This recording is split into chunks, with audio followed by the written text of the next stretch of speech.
Nós vamos... Obrigado, pastor.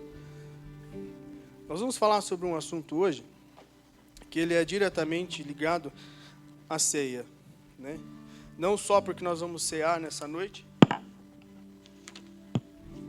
mas eu acredito que eu e você temos que compreender o sentido e o motivo pelo qual nós ceamos, e não só isso, mas nós devemos entender o porquê é que você está vivo.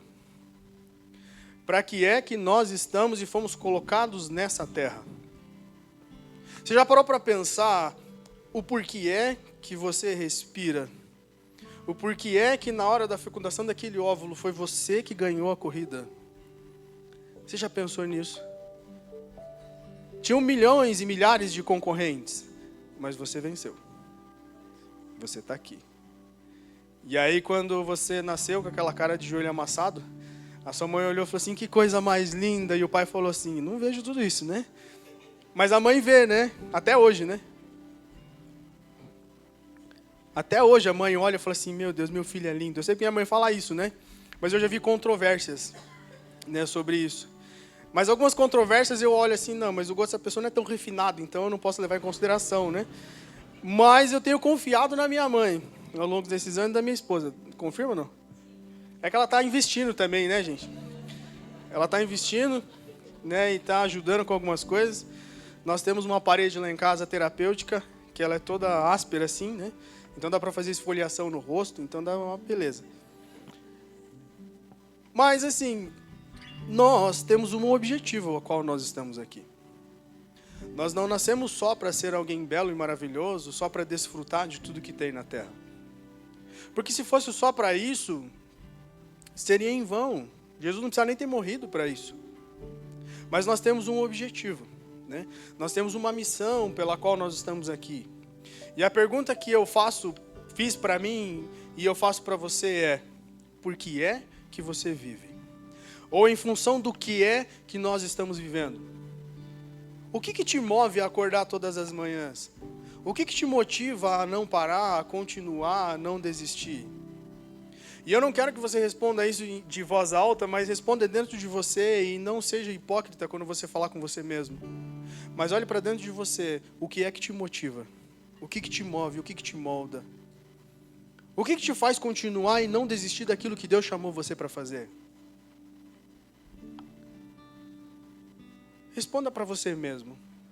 A primeira palavra que vem na sua mente normalmente é a resposta mais coerente. Porque uma coisa que nós temos que entender é que Deus tem promessas para nós. É fato, Deus tem promessas para nossas vidas. O pastor Ineu até ministrou esses dias atrás com muita propriedade sobre promessas que Deus tem para as nossas vidas. Numa sala de oração, a pastora Eleisa, uns dias atrás, recitou para nós aqui Hebreus 11, falando sobre a fé de algumas pessoas que nós encontramos na palavra de Deus, que por meio da fé alcançaram coisas extraordinárias e viveram coisas incríveis.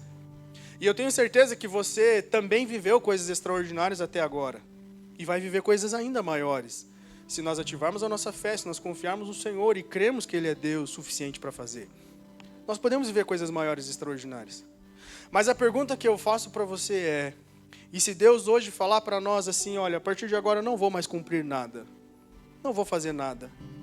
O que é que você vai fazer? E isso está atrelado diretamente à pergunta anterior. O que te move? É só a promessa? Porque se é só a promessa de Deus que me move para um lugar, eu posso ser, quem sabe, um dos mais miseráveis, porque eu não estou interessado em Deus, estou interessado naquilo que Ele pode oferecer. Se Ele decidir hoje falar para mim, ó, não vou mais cumprir o que eu decidi fazer, o que você faz? Você simplesmente vira as costas para Ele e vai embora? Ou você continua fiel, entendendo e lembrando que Ele morreu por nós, não para termos tudo, mas para termos Ele? Sabe, é um questionamento que às vezes nós não paramos para fazer e lembramos só das promessas de Deus, porque nós temos dentro de nós algo que é querer, e querer, e querer, e querer. E nós vivemos num mundo tão caótico, onde você entra no YouTube, se você está no teu Instagram, no TikTok, qualquer aplicativo do teu celular.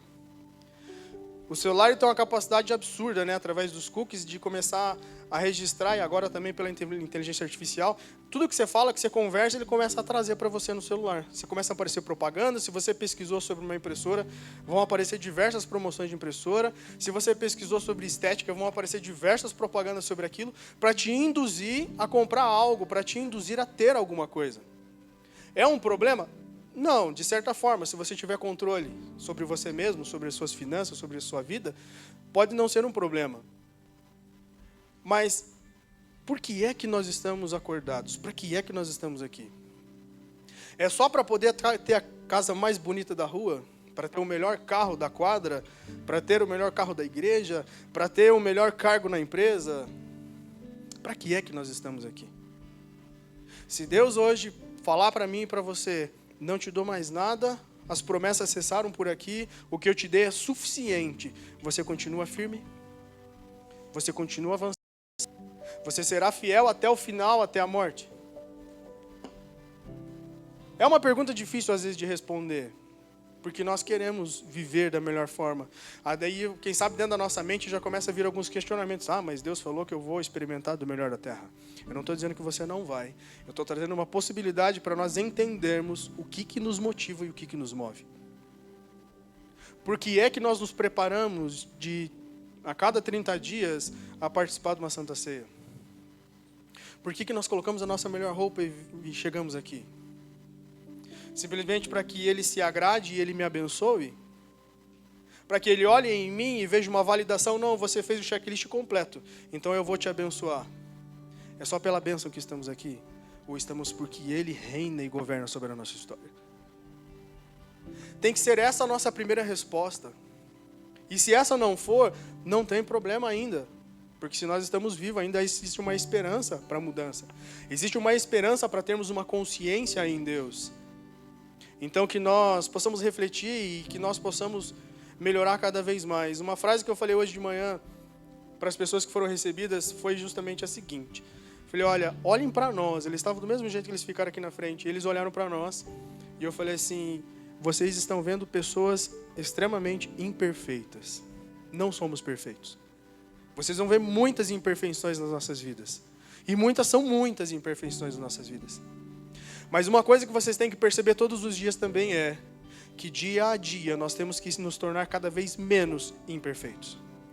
Se nós estamos caminhando com Jesus, as imperfeições têm que diminuir todos os dias. Senão, não se cumpre a palavra de Deus. Senão, o que nós acabamos de ler aqui em Efésios, quando nós entendemos quem nós somos em Deus e que nós estamos sendo edificados todos os dias, tem algo errado com o projeto, tem algo errado com a construção. Se a obra para, tem algo errado com a obra.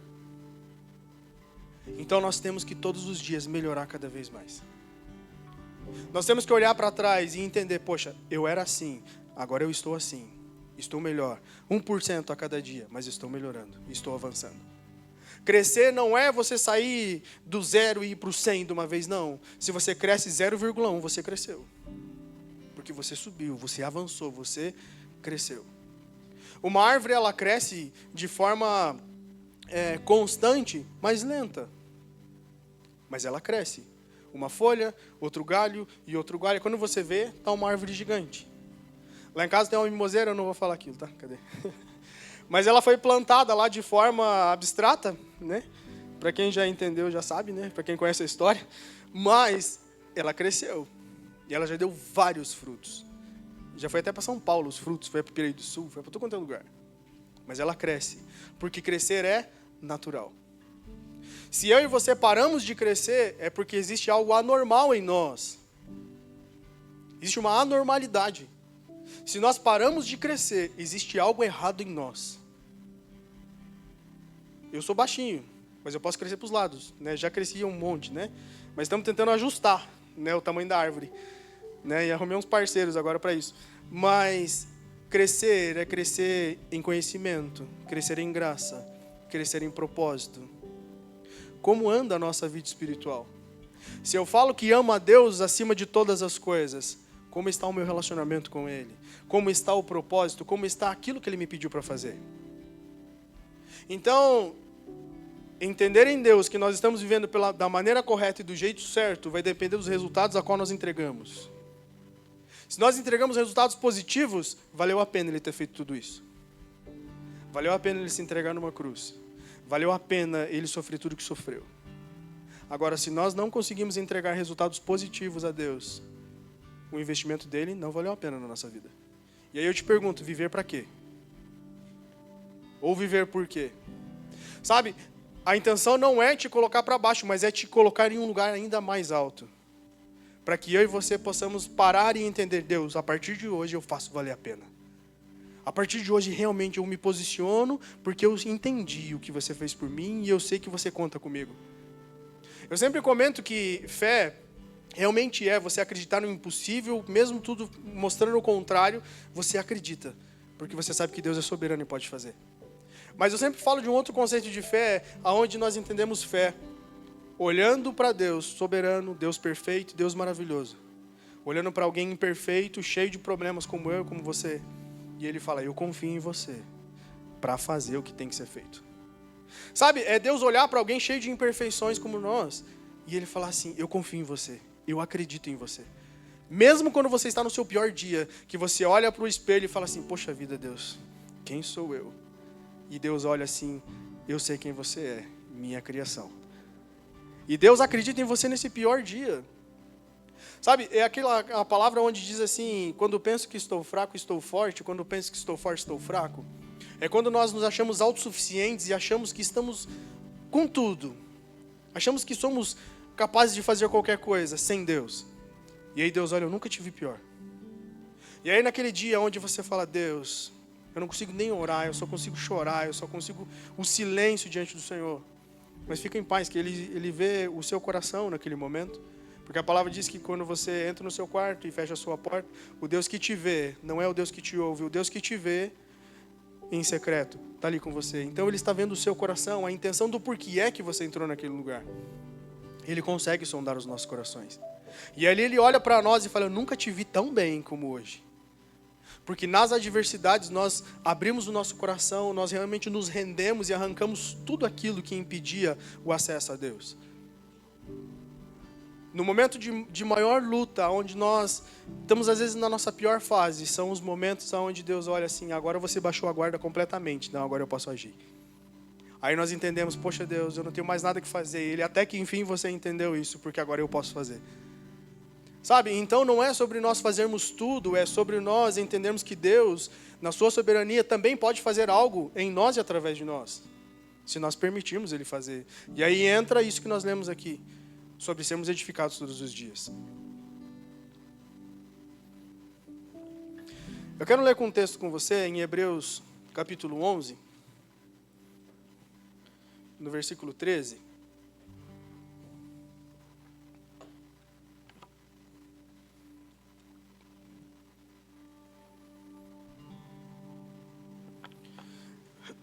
Diz assim, cada uma dessas pessoas de fé, morreu sem ver o cumprimento da promessa, mas ainda crendo. Fala, ainda crendo.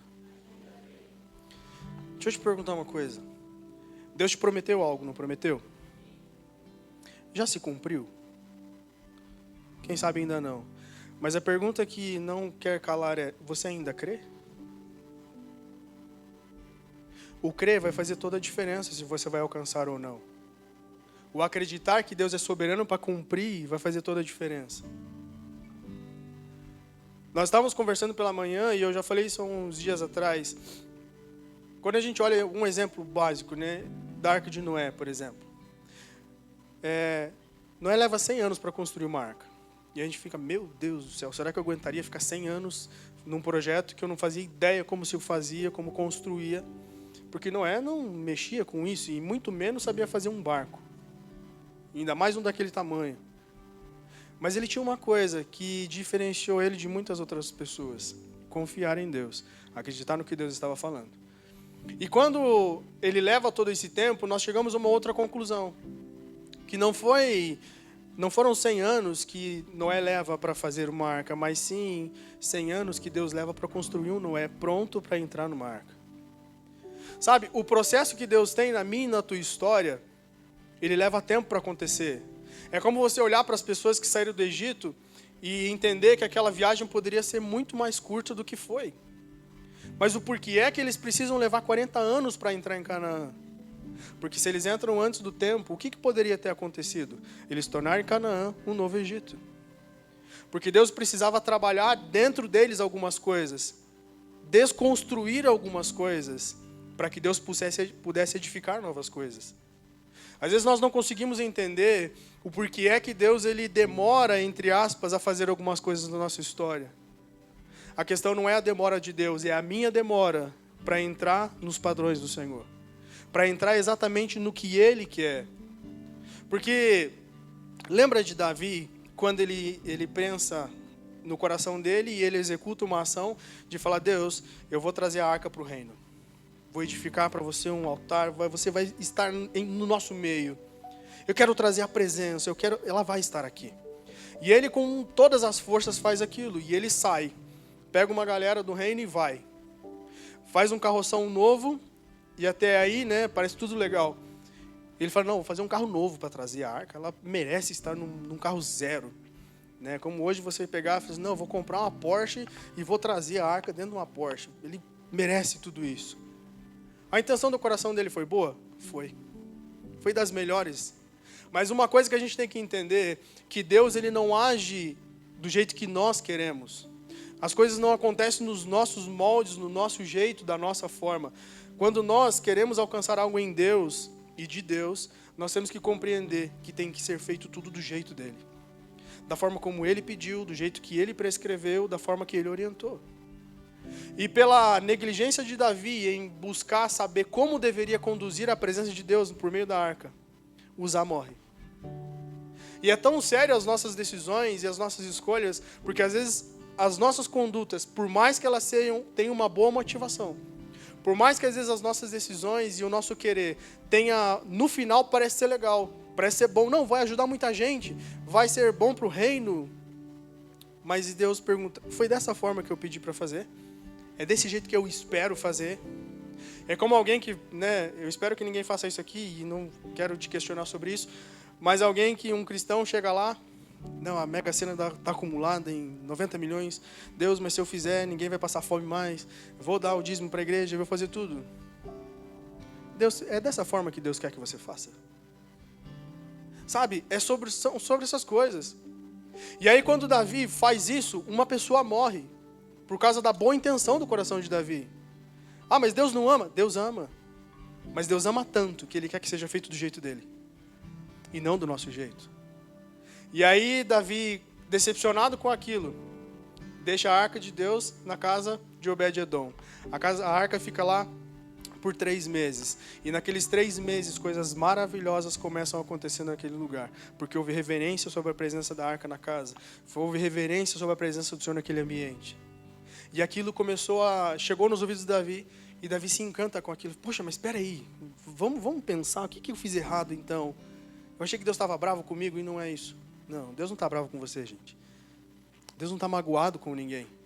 Muitas vezes o nosso problema é que nós olhamos para Deus com a ótica humana e esquecemos que Ele é um Deus soberano e não olha como eu e você olhamos, não pensa e não sente o que eu e você sentimos, porque Ele é Deus.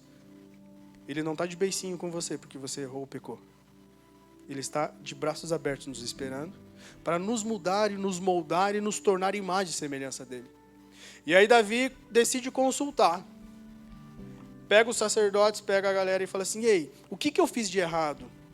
E aí Davi, é o seguinte, a gente não quis falar para você que você é rei, então, né, a gente ficou com medo de morrer. Mas é assim, ó, pega os sacerdotes, tem as varas, coloca no ombro e carrega. Ah, é isso? É isso. Então vamos buscar de novo. E aí ele fez, e a cada 6 passos ele oferecia um sacrifício. E ele trouxe e resgatou a presença. Muitas vezes o que falta para nós não é a bondade ou, quem sabe, a boa vontade de Deus em restabelecer a presença na nossa vida. O que falta é nós entendermos em Deus, o que falta para que Ele seja restabelecido, através das nossas ações e das nossas atitudes. E aí eu pergunto de novo, como estamos vivendo e em função do que estamos vivendo?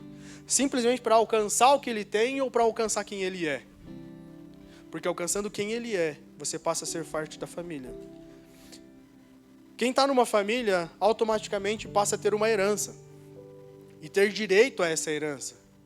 Se for dívida, vai ser isso que vai herdar, mas tem direito a tudo, né? Porteira fechada.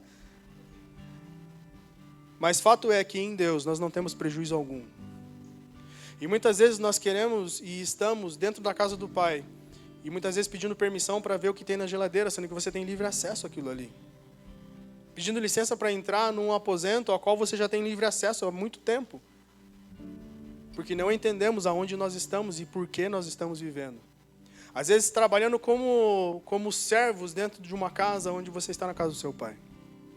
Então nós precisamos entender o porquê nós estamos vivendo e como nós estamos vivendo.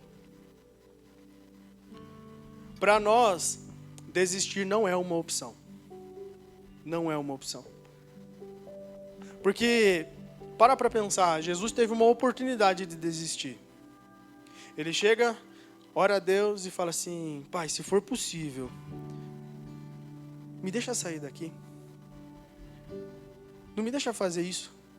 Mas não a vontade, mas que a sua vontade seja feita. Será que nós temos coragem de fazer essa oração a Deus? De olhar para Ele e falar assim: Deus, você me prometeu isso. Eu sei que isso pode acontecer, isso. Mas faça a tua vontade na minha vida. Porque a partir do momento que nós estamos no centro da vontade de Deus, nós estamos em um lugar onde os projetos não vão dar errado. Onde as coisas não vão ser sabotadas. Porque quando Deus fala que algo vai acontecer, Ele faz qualquer coisa para que aquilo aconteça. Não existe faraó, não existe nenhuma dificuldade. Não existe estéril que não possa ter filhos. Se Deus falar e bater o martelo que vai ter. Mas nós temos que entender que a chave que abre essas portas é a fé. É a confiança no Senhor. É entender que Ele é soberano para fazer. Mas para que aconteça, nós não podemos desistir. Como está a nossa perseverança? Porque a perseverança ela tem que estar bem estabelecida. Porque se eu realmente não estou só atrás das promessas, eu entendo que em Deus essas promessas estão todas colocadas, elas irão se cumprir se Ele permitir. Eu tenho que ser perseverante até o final. Você já parou para fazer uma análise que a maioria das pessoas que foram relevantes na palavra de Deus, e até o pastor citou hoje a Ana, tiveram um grande período de dificuldade ou de persistência, de perseverança, e pouco tempo para viver essa promessa? Porque muitas vezes leva tanto tempo para desconstruir aquilo que nós construímos, ou que pessoas construíram na nossa mente, na nossa vida, do que Deus para construir a promessa e a execução dela na nossa história. Quando você olha para José, o que você vê? Você vê um jovem, entre seus 15 e 16 anos, que recebe de Deus um sonho, e ali começa a dar tudo errado na nossa visão, quem sabe na visão humana. Mas, na verdade, tudo que aconteceu com José simplesmente empurrou e apontou ele para o cumprimento de uma promessa. E a nossa pergunta, ou quem sabe o nosso questionamento é: quando dá tudo errado, o que nós fazemos? Será que nós tentamos ajudar Deus? Fala: Deus, você não está sabendo fazer, deixa eu te ajudar. Deu tudo errado nisso aqui. Deus fala assim: não, é isso aí que vai te fazer crescer, é isso que vai te fortalecer, é isso que vai te ensinar algumas coisas e vai te levar a pessoas. Que foi o que aconteceu com José. José trabalhou em todos os ambientes, louvou a Deus em todos os ambientes, até chegar num lugar onde ele encontra um padeiro e um copeiro, e um deles serve de canal, de ponte para ele governar. Então, tudo o que acontece na nossa história, se nós soubermos analisar e receber de Deus, entendendo que Ele é soberano, vai mudar a nossa conduta e vai mudar a nossa confiança e o nosso resultado. Deus, Ele é soberano na nossa vida? Que seja soberano na nossa história. Mas e se as coisas não derem certo, como nós iremos agir? Iremos persistir ou iremos desistir? E aí nós vamos ter uma resposta de como nós estamos vivendo e o porquê é que nós estamos vivendo. Em função do quê? Nós temos que ter isso muito claro na nossa história. Porque Cristo ele fala para nós que se nós crescêssemos, nós faríamos coisas maiores. Simplesmente porque Ele nos criou para ser imagem e semelhança. E Ele nos deu autoridade. Deus te deu autoridade para realmente enxergar o invisível e viver o impossível. Depende só de nós. Depende somente de nós. Se nós compreendermos que Deus nos colocou nessa terra para ser um canal na vida de outras pessoas, Ele vai te dar tudo o que você precisa para cumprir esse chamado, para cumprir esse propósito. Se é de um carro que você precisa, Deus vai te dar. Se é de uma casa que você precisa, Deus vai te dar. É dinheiro que você precisa, Deus vai dar. Se estivermos cooperando com Ele, rumo ao que Ele projetou. O problema é que às vezes nós olhamos a vida dos outros e queremos trazer a vida dos outros para a nossa história, e não é isso às vezes que Deus escreveu para nós. É como eu olhar para os meninos, que nem o Eliezer canta, o Flávio canta, e eu achei muito legal, muito bonito, né, os dois cantando. E eu olhar assim, nossa, eu quero cantar como eles. Mano, vai ficar um dentro da igreja. Eu posso até fazer aula de canto, não sou tão desafinado assim, mas não tenho o mesmo talento que eles têm. Eu não posso querer trazer a história deles para dentro da minha história. Eu tenho que compreender em Deus o que é que Deus me chamou para fazer. Nós temos que ter uma consciência do porquê que nós estamos aqui. Não é para viver uma vida de estrelado. Se Deus quiser te destacar, Ele vai destacar, mas não para que você seja a última bolacha do pacote, mas para que Ele apareça nessa história. Porque vai existir um motivo para esse destaque. E deixa eu falar uma coisa para você. Deus vai te dar... Isso é 100% de chance de acontecer. Deus só vai te dar aquilo que você estiver disposto a abrir mão. Você está disposto a abrir mão da fama, da riqueza, de todas as coisas? Ele vai te dar. Sabe por quê? Porque Ele sabe que se Ele te der, isso não vai roubar o teu coração. Porque Ele sabe que se Ele entregar para você, isso não vai tomar o lugar dele na tua história. E aí Ele fala, eu posso, você está pronto para receber. Por isso que às vezes demora para algumas coisas acontecerem, porque Deus olha para nós e fala assim, não, você ainda está com o coração preso nisso. Se eu te der, você esquece de mim. E você não vai fazer o que te pedi para fazer. Sabe, quando a gente olha para Abraão, o que a gente vê em Abraão? Alguém que pede algo para Deus, Deus cumpre, Deus fala, Deus promete, acontece. E aí Deus chega para Abraão e fala assim, Abraão, quero que você ofereça um sacrifício para mim. Beleza, vamos lá. Qual cabrito que eu vou matar? Não, eu quero o seu filho. Deus acho que olha assim, Abraão deve, no meu pensamento, né? Eu vou entregar, porque eu lembro que ele prometeu. E ele prometeu e falou que eu seria pai de multidões. Então eu creio que se um menino chegar a morrer, eu oferecer em sacrifício, e isso está também no livro de Hebreus, na sequência você vai ver essa explanação. Eu tenho certeza que se o menino chegar a morrer, Deus ressuscita ele na hora. Isso é confiar na promessa, é você entender que se Deus prometeu, Ele não é menino para mentir. Mas o quão dispostos nós estamos a entregar a nossa vida e aquilo que Ele nos prometeu para Ele de novo. Ele só quer saber se o nosso coração está preso no que Ele prometeu ou se está convicto nele. E a partir disso nós começamos a viver coisas maravilhosas e extraordinárias. Nós vamos ver pessoas como Josué, como Ana, como Jó, Jeremias. Pessoas que sofreram de forma, quem sabe até injusta, se a gente parar para pensar. Mas não era injustiça, era a justiça de Deus sendo plantada na história dele para que eles crescessem. Quando você olha para Jeremias, lá no capítulo 1, do 17 ao 19, o que você vai ver, e não só ali, mas na história dele, você vai ver alguém que foi rejeitado, desprezado pelos seus próprios, do seu próprio povo. Agora imagina você aqui na igreja sendo desprezado por todo mundo, e Deus permitindo isso. Porque Ele te quer te colocar num lugar onde você seja resistente. Porque a missão que você tem que enfrentar é maior do que qualquer outra coisa. E Ele precisa que você seja forte. Eu estou treinando com uma pessoa lá na academia. E eu não vou falar quem é, tá? E a gente começou muito de leve, né, para treinar. E aí ontem eu estava com dor nas costas e eu não conseguia fazer muita força. Aí ele falou assim, não, ano que vem eu vou estar levantando esse peso. Mas para que isso aconteça, e para que eu olhe para um amigo... Tem um amigo meu, gente, aquele menino é insano. Ele faz agachamento com 360 quilos. Eu olhei e falei, não, ele não deve ter uma barra de ferro dentro da perna, só pode, né? Mas quando a gente olha para aquilo, sabe quantos anos que ele treina? Há mais de 20 anos. Mais de 20 anos. Eu comecei junto com ele. Dá para, obviamente, perceber que eu parei e ele continuou, né? Mas ele não parou. E sabe o que isso me faz refletir? Resultados extraordinários é para quem decide continuar e não quem para. Quando você continua, quando você não desiste, você vai gradualmente alcançando níveis maiores de resultado. E você vai escalando em cada resultado que você possui. Você vai simplesmente de forma exponencial avançando. E isso não é só na vida natural, isso é na vida espiritual. Aí eu pergunto, você está disposto a continuar com todas as adversidades? Com todas as dificuldades, com todos os problemas, com todas as rejeições? Com todas as coisas que aos nossos olhos são injustas, mas aos olhos de Deus fala assim, está certo, continua. Estamos dispostos a fazer isso? Se estamos dispostos a confiar em Deus em todas as coisas, nós estamos no caminho certo. E estamos vivendo do jeito certo. Porque estamos compreendendo que Ele é soberano e sabe de todas as coisas. Eu usei um exemplo, onde, se você, quem dirige, né, e gosta de dirigir à noite, ou já precisou, obviamente vai dirigir uma hora ou outra à noite, mas se você está numa estrada, você precisa que o teu farol do carro, ele ilumine a estrada inteira? Até onde você vai chegar? Não, é óbvio que não.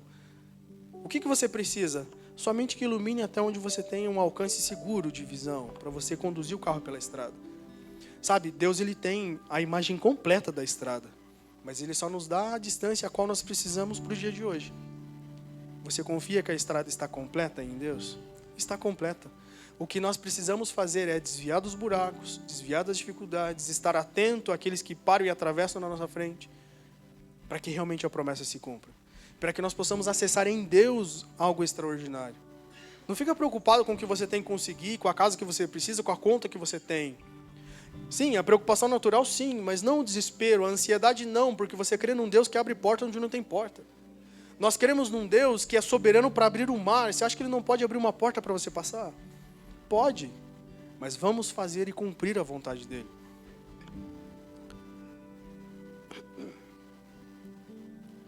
Isso aqui é bem sério, aonde muitas das vezes, e nós já vamos encerrar nessa parte aqui, mas nós podemos chamar uma geração de Apolo, né? Quando nós olhamos para o Novo Testamento e nas cartas de Paulo, o que nós vamos ver? Paulo, alguém extraordinário, estudado. Paulo, alguém que tinha uma oratória maravilhosa, uma comunicação extraordinária, autoridade no que fazia e no que falava. E aí chega Priscila e Áquila e fala assim, olha, Paulo, eu quero levar você para conhecer alguém. E eles levam ele até Apolo. E aí quando chega lá, Paulo pergunta assim, o que você tem pregado?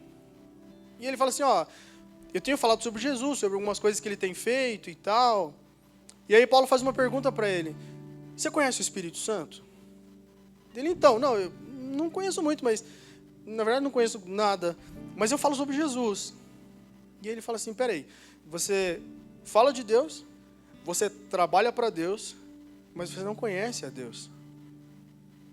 Porque o que a palavra diz? A palavra diz assim, que o Espírito de Deus testifica com o nosso Espírito que somos filhos de Deus. Se eu não tenho conexão com o Espírito de Deus, Deus não me conhece.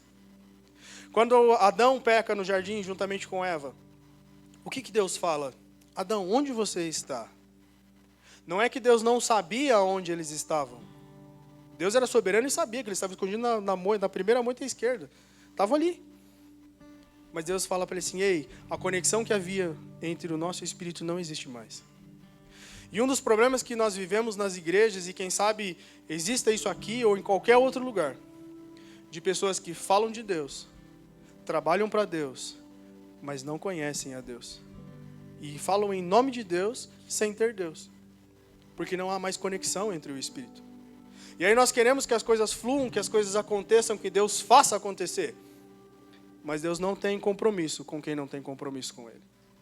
E aí nós começamos a entender que às vezes não é a falta de vontade de Deus em fazer algo. É a minha falta de posicionamento para que Ele cumpra as promessas, porque eu não tenho compromisso com Ele. E às vezes passa a ceia, entra a ceia e sai ceia. E as coisas não mudam. E Deus, o que está acontecendo? Eu dizimo, eu oferto, eu venho na igreja, eu trabalho, evangelizo, mas sem Deus. Então que hoje nós possamos fazer uma reflexão de como está a nossa história, o que nos move, o que nos leva a acordar todos os dias. Só o seu trabalho? Só o nosso emprego? Só a minha casa? Só o carro que eu quero? Porque se for só isso, não precisa nem participar da ceia mais, porque não é a salvação que nós estamos buscando algo aqui. Então podemos ficar aqui mesmo. Agora, se nós temos o nosso olhar no alvo que é Cristo, numa eternidade, nós temos que começar a cooperar com Ele. E cooperar com Deus, né, eu já falei numa outra ministração, onde nós devemos ser cooperadores de Deus. A palavra que é usada lá é sunanti lambanomai, que é a palavra onde fala assim que eu posso fazer, mas não vou fazer sozinho. Deus pode fazer, Ele também não vai fazer sozinho. É como eu chegar com o pastor Odecir e falei assim, vamos levar essa mesa para lá? Vamos. Então você pega numa ponta, eu pego na outra, mas ninguém carrega sozinho. E às vezes nós queremos que Deus faça tudo sozinho e nós fiquemos olhando, apreciando Ele trabalhar. E aí realmente não vai acontecer. Então que haja dentro de nós uma reflexão nessa Santa Ceia. Do que é que nos move? Por que é que estamos respirando o ar que Deus tem nos dado? Se estamos fazendo tudo certo, glórias a Deus. Se estamos nos movendo pelo Espírito, temos essa conexão com Ele, glórias a Deus por isso. Vamos galgar situações ainda maiores, lugares ainda mais altos. Mas se precisa acontecer um posicionamento, provavelmente é só isso que falta para que as promessas se cumpram, para que as coisas aconteçam e para que Ele comece a mostrar para mim e para você o resto da estrada. Porque às vezes o farol está queimado e aí não tem como ver mesmo. Amém?